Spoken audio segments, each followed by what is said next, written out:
Morning, everyone. This is Jondi Whitis, and I am a member of the ASAP Humanitarian Committee. And today it is my great pleasure and privilege to welcome one of the people in the world doing fantastic work in the area of humanitarian outreach.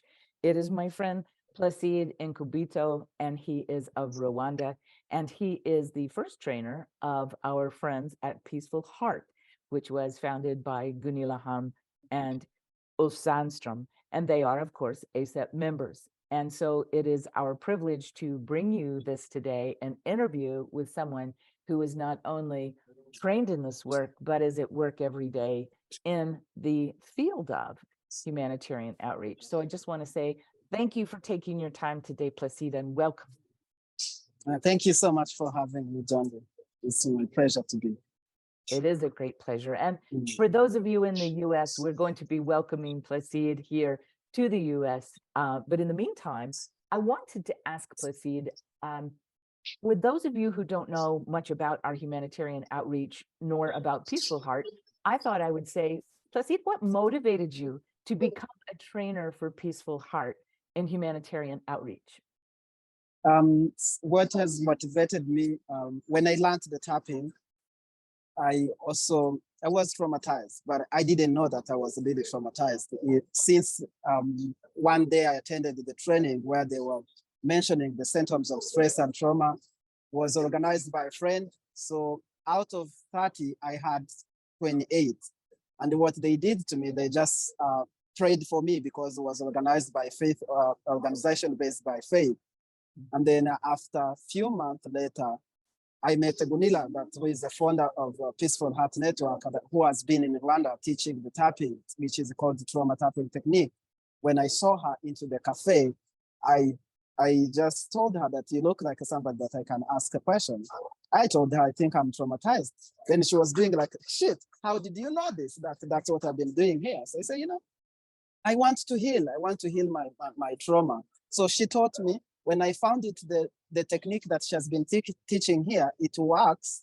I devoted myself also because I knew, or I know so many people who are like me. And then I started spreading. I found it was easy to learn and very easy to spread. So from there, and since I also have the passion to deal with the people, I'm also a social worker, and I needed a tool also that I can help myself and also help others.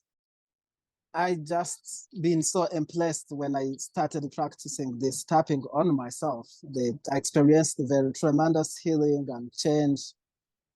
So after realizing that I've been traumatized without knowing that I was traumatized, when I got myself into healing, I decided also to continue, as I said before, to share with the refugee camp, in the prison, on the street. Sometime I could meet somebody, we have a conversation based on the relationship, then I start sharing what they are going through. And then from there I say, okay, I have this fantastic exercise. You can try it out. That one, I did it in Tanzania.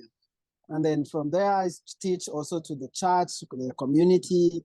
But what has been, so much the highlight to me is this time that we are in this epoch. There is something that I've been dreaming to do, was together with the Peaceful Heart, is to train people who can help our country or our people, since we experienced the genocide in 1994, where we lost more than 1 million of Tutsi in 100 days. So many people have been going through hard time, the flashback and memories, the hard memories they couldn't understand. Even, myself, I don't understand what has happened, even if I live here, where the parents have been experienced to see their children being killed in the front of them, children experiencing their parents being killed of them. So from there, more I kept doing this work, I started thinking, also like kind of dreaming, I wish one day we will have a big team of people like Red Cross, the way they go and participate as giving the out first aid. But I wanted to have like a team of first aid on emotional and stress relief. So the dream came through this April. I joined one of the districts in the West. We went there. I had like 15 women trained on the tapping. They came dressed in the orange t-shirts. So we had spread and divided into different groups, just standing and seeing if somebody is going through something. Because during the commemoration, what we do, there is a song of mourning. there is a testimony, somebody can stand and give a testimony how he survived or how she survived. Especially when it comes to the part of surviving, is where people get reminded and triggered of what they went through, and you find people crying and screaming, and so, and then I started the women, going to them and pick them and talk to them. The most of the number of people have been so much affected are women, and they are also easily to show their emotions, especially in Africa, where men, we are supposed to cry and the tears has to go inside. You don't have to go outside. So, I mean, what it really touched to me. It shows that this is really works. And then we could get them out of the crowd. We had like a classroom where there is a simple mattress. We give them some water, and then after they talk to them, after coming back, they start tapping. And the reflection was like, "Oh, what did you do to me?" I mean, because those thoughts, they go away and they feel so much refreshed. So this is one of the things that I feel so much blessed that I got to know this, and I can do something with my community, with my country, that now if I go to commemorate, I go with something. I know this works. If it's like my paracetamol, the client come and you have something you are going to give, and they can keep practicing even if they go back home. And so for our listeners, the paracetamol is like saying aspirin, right? And so it is like a type of pain reliever, like a type of aspirin that is common if we're making it common, which you are, to the hundreds that you meet in each gathering or each place, that you're able to create this universal pain reliever. And I think what I'm hearing that's making me smile so big is your orange shirt, Peaceful Heart team is working alongside what we would traditionally see in relief organizations, but not handling this same issue of distress that never goes away, the thoughts that are always intrusive or still there. And I love the smile on your face as you were showing me the smile on their face, which is how did you do that? How did you change this for me? And that must be very gratifying. I mean, how in a way, one of the things that guides me, the Christian, they call it the Holy Spirit, but for me, I call it the intuition, and I follow the flow. My heart, when it comes, it starts like an idea and it keeps growing and keeps growing. In a way, I can even start feeling the change or what is going to happen even before. So, and since also, I'm 100% that I feel that I have changed. Like, for example, if I could go to the commemoration years back, the perpetrators of the genocide, some of them have been released, some you could also meet that they also come to attend. So my commemoration before was like a kind of bitter. I feel, even if I forgive, but I had that kind of a bitterness. So when I started tapping before, I mean, and started doing an exercise, those kind of emotion I shared with my friends, that, these days my commemorating has changed because the hatred and that bitterness and that has gone. So this is also what I want to wish to the other people, because I know we share experience, we talk, and then today I talked to one of my friends before I came to this interview. I was sharing that how I feel now, and she was like, "No, Placide, you're just lying. That's not impossible." For me, I can't. I no longer even trust people. She doesn't trust. She's the survivor. She's married. She has a kid. She's married to one of the American friend. It's like, I say, yeah, it's possible. If you allow me, I'll come to visit you. I'll share with this. So what I say, what brings that smile, it's that healing that has taken place. And then also, I want it also people to experience the same. Let me ask you this, because I don't know how much time there was between your growing up and the actual events, but how long since then before you learned TTT and were able to start practicing that? Can you give me very quick little timeline? I mean, the scenario of the genocide itself happened in 1994. So now we are commemorating 29 years. So I started practicing and I learned tapping 6 years ago. So which is, I've been living with memories for 23 years. That's phenomenal. Thank you for putting that into context. Well, what do you think are some of the biggest lessons you learned while trying to become this wonderful trainer that you are for Peaceful Heart? What kinds of things did you notice that you learned?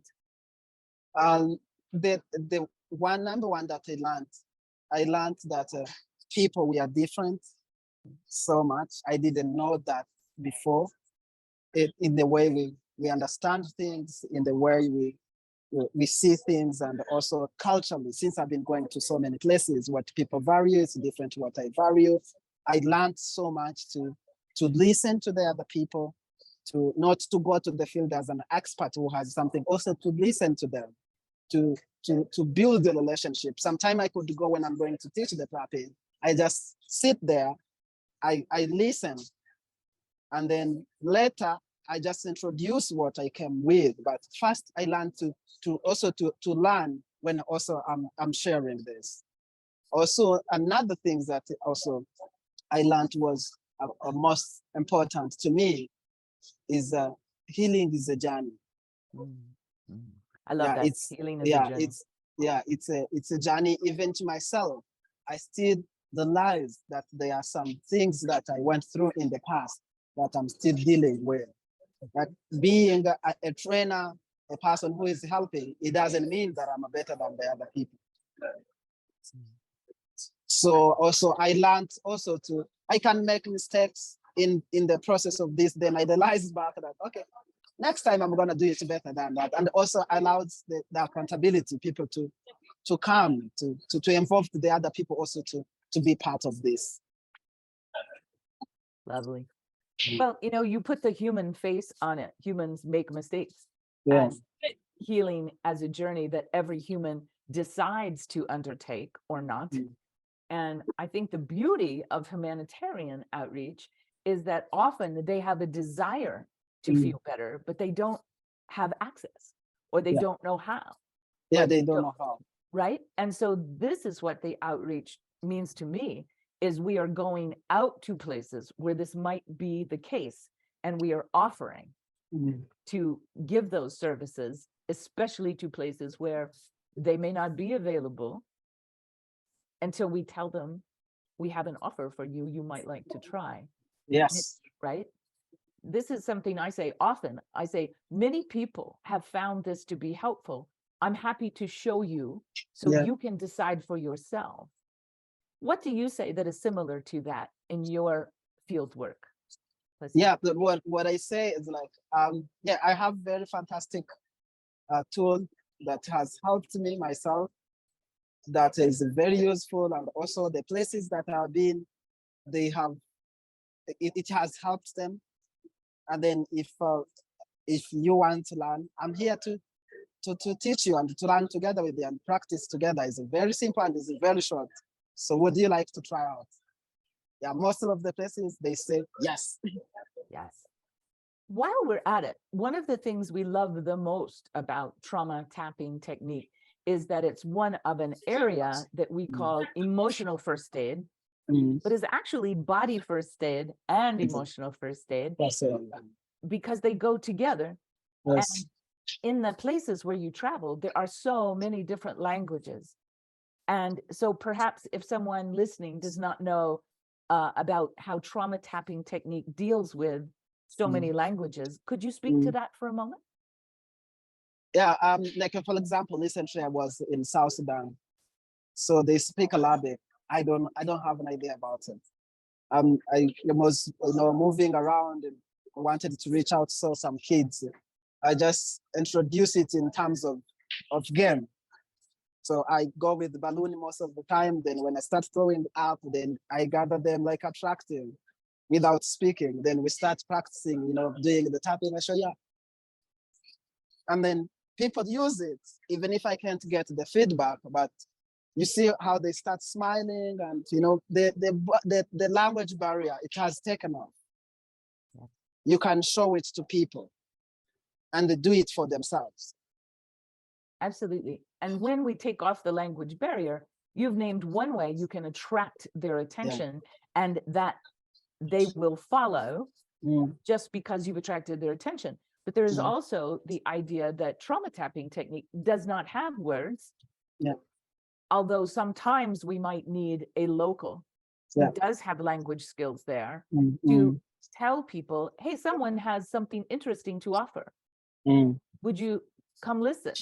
And they can interface to introduce or answer questions while you show them a technique that does not have words. That is, I think, one of the smartest things about the trauma tapping technique. Yeah, I believe. so much. Yeah, the same thing. For those that want to try this out, ASAP has many resources, which we'll put at the bottom of this video interview. But I want to say, from the human heart of someone who does this now every day, what would you tell somebody is important to know if they too want to help others feel better and recover and begin that healing journey? What would you think are the important things to let the people who would help know? So what I can tell is it's just put your shoes into their shoes. In a way, sometimes try like to be like them, understand them. Tell them to practice as much as possible the technique, to use the resources that are available on from the SCP website into different people that have been putting different materials. It's a very important to practice the trauma tapping technique before you go to bed, when you wake up in the morning, just as the same way you brush your teeth, as the same way you can use this technique in the morning and the evening, anytime you feel like you want to release something, or you want to build the resilience. And while we're at it, one of the things we love the most about trauma tapping technique is that it's one of an area that we call emotional first aid, but is actually body first aid and emotional first aid, because they go together. Yes. And in the places where you travel, there are so many different languages. And so perhaps if someone listening does not know about how trauma tapping technique deals with so many languages, could you speak to that for a moment? Yeah, like for example, recently I was in South Sudan, so they speak Arabic. I don't have an idea about it. I was moving around and wanted to reach out to some kids. I just introduce it in terms of game. So I go with the balloon most of the time. Then when I start throwing up, then I gather them like attracting without speaking. Then we start practicing, doing the tapping. I show you.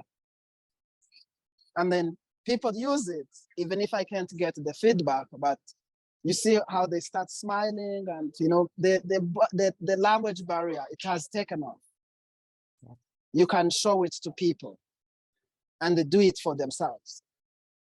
Absolutely. And when we take off the language barrier, you've named one way you can attract their attention, and that they will follow just because you've attracted their attention. But there is also the idea that trauma tapping technique does not have words. Yeah. Although sometimes we might need a local who does have language skills there to tell people, hey, someone has something interesting to offer. Would you come listen? And they can interface to introduce or answer questions while you show them a technique that does not have words. That is, I think, one of the smartest things about the trauma tapping technique. Yeah, so much. Yeah, the same thing. For those that want to try this out, ASAP has many resources, which we'll put at the bottom of this video interview. But I want to say, from the human heart of someone who does this now every day, what would you tell somebody is important to know if they too want to help others feel better and recover and begin that healing journey? What would you think are the important things to let the people who would help know? So what I can tell is it's just put your shoes into their shoes. In a way, sometimes try like to be like them, understand them. Tell them to practice as much as as possible the technique to use the resources that are available on from the SCP website into different people that have been putting different materials. It's a very important to practice the trauma tapping technique before you go to bed, when you wake up in the morning, just as the same way you brush your teeth, as the same way you can use this technique in the morning and the evening, anytime you feel like you want to release something, or you want to build the resilience. And also what I can tell to people who want to help the others is find a way to connect with that people that you want to reach. Learn, like we develop the spirit of discernment, like how can I reach to this person? What are the possibilities there are? And something else you said something along the lines of, I do not come in like the expert, but always there is something to learn here. Mm-mm.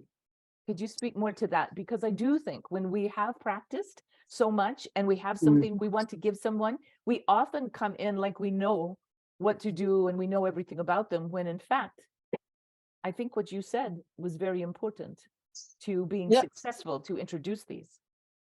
Like for example, when you go humbly with the attitude of learning, there is always so much.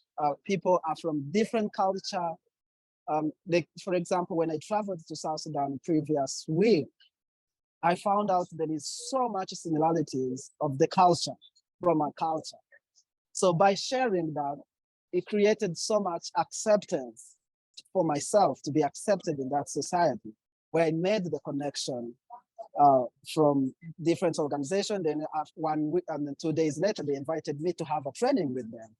But I learned that even if they are very far from home, but they have so much beautiful things that they practice, their faith, how they interact with the communities, their traditional, excuse me. So it made me to sit and listen to them. They shared with me the things that I couldn't find out by myself, their lifestyle that they live. Ask questions to people, like try to find out, give them the space also to ask your questions, and you listen. Find more interesting things about them and also tell them that. And then you build a very fellowship and connection between you. You are learning even through what they are telling you. I like it. I'm going to repeat back. You said, there's a certain kind of discernment, right? To I want to say consciously think about what you're trying to do and what they are experiencing or wanting, what is appropriate, what is yours to do, what is perhaps helpful to them. So that is all discernment.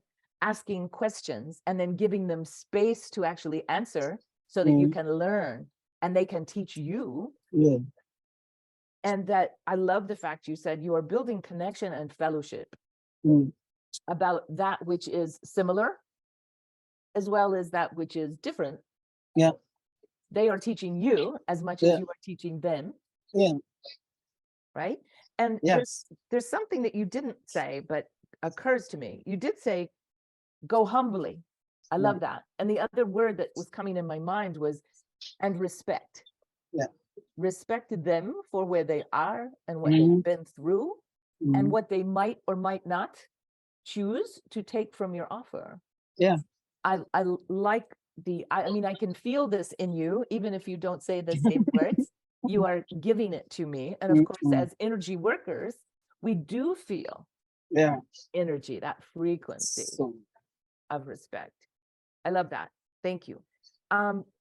So I would like to say in how to help, we all have these resources. And one of our favorites is what you are teaching, trauma tapping technique.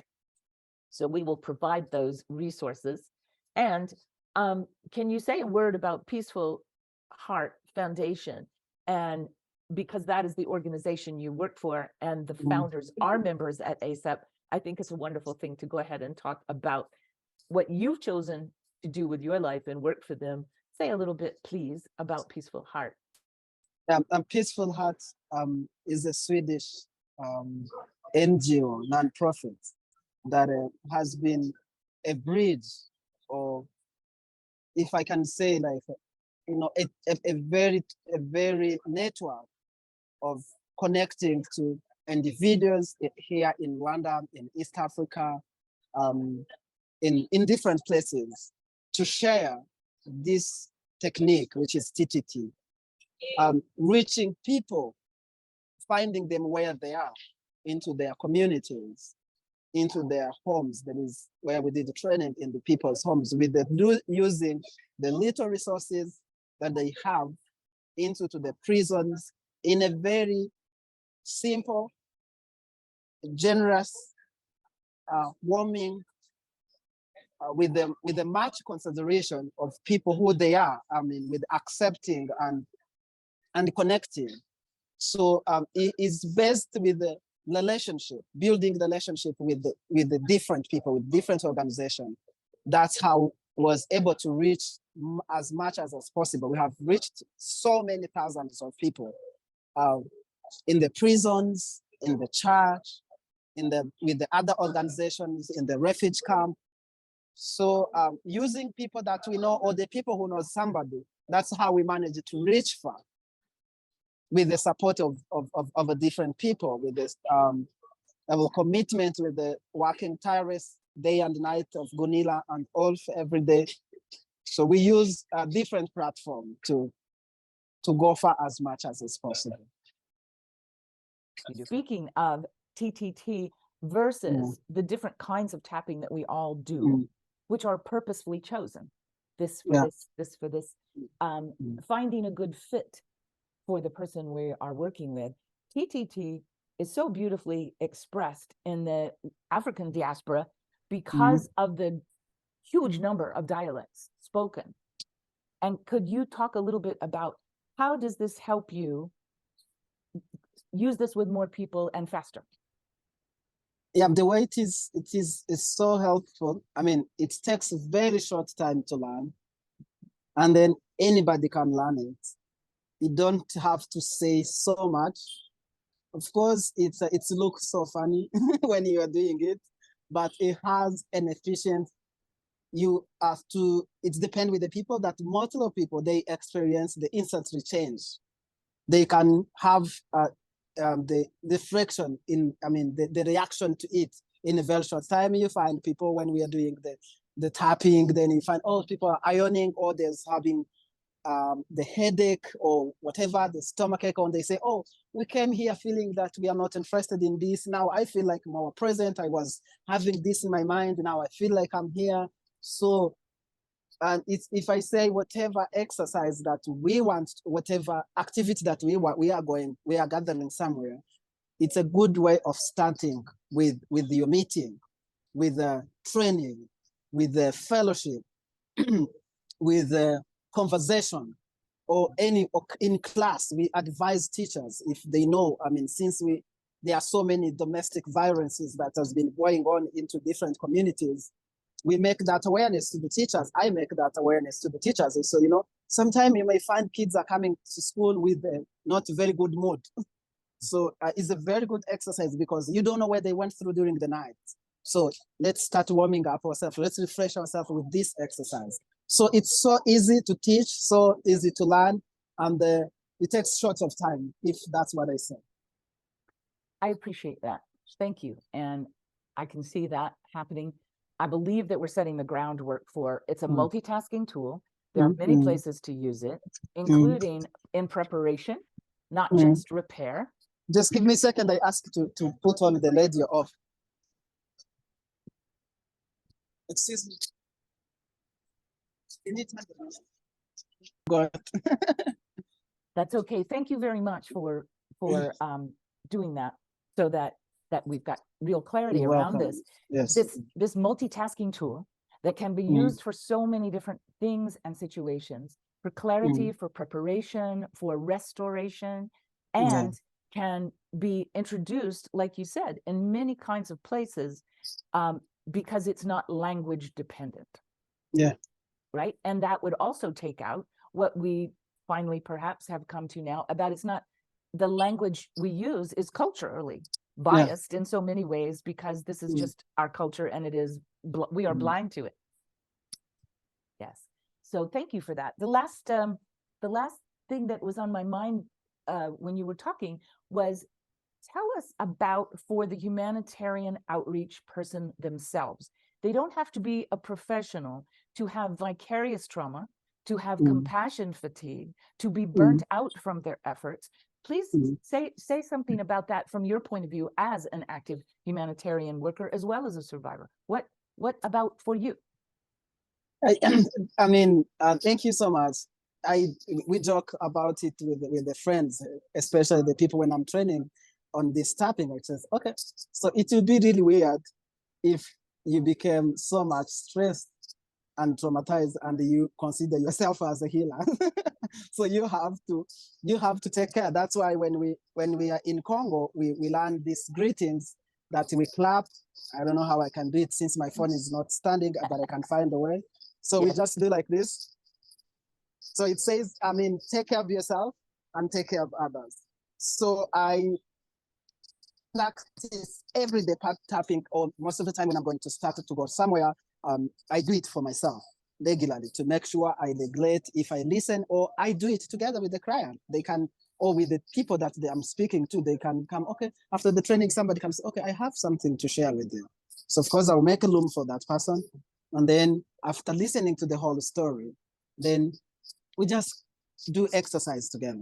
I show how he or her on how to do it for himself or for herself, or how somebody can do it for. And also healing, I'm just taking off like, not, I don't want to use like the word cleaning, but also making also more grounded after listening to those stories. For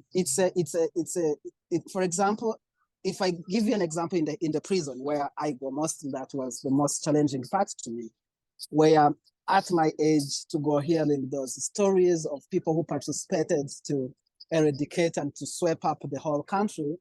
So I had to, when I started this, not being careful and cautious about that, I started being affected. Yes. I go home, no sleep. I start thinking what I can do, like in a way, being distracted. I wasn't really focused on myself. I was focusing also to the other people and forgetting that I'm going to be affected with these things that I'm doing. So I started getting sick. And then I talked to the team. These days, I'm not really feeling well. So I realized that I'm being affected by what I'm doing. So it was like kind of forgetting myself. What I say is, let's take care of ourselves too. We matter, even if we are professionals. We can also be affected. Well, I don't want to forget myself. I am so glad that you don't, because are we not a walking advertisement for how to heal and how to be healthy and how to navigate life better? Yeah. And if we cannot show this ourselves, it is poor representation of our tools. Yeah, I mean, we are compromising. Yes. Well, we have, since, not to make false equivalency, but since our global pandemic, everyone has been disconnected in so many ways and yanked into a different circumstance. And many of those people are some form of health care or wellness workers who've had to double down or triple down, or had to work much longer or under much more difficult situations than usual. And our part is to keep going, to keep helping, to do what has to be done or need to be done. But in that urgency, we often forget it starts with us, or it cannot go out from us. So I love that you have firsthand experience and correction to what every one of us feels at some time. I want to say how thankful I am for you in the world. Thank you, Jondi. Thank you. I'm so glad that the guys I have you around, you see what we are doing and you encourage us, and it's amazing. Well, you certainly are. And I thank you so much for sitting with us today. We hope to continue a long and rich relationship with you and Peaceful Heart, and we wish to help you spread this word and, of course, the healing out Yes. to all people that will be ready to receive. Yes. May you be blessed. Be blessed too. Thank you so much. Thanks.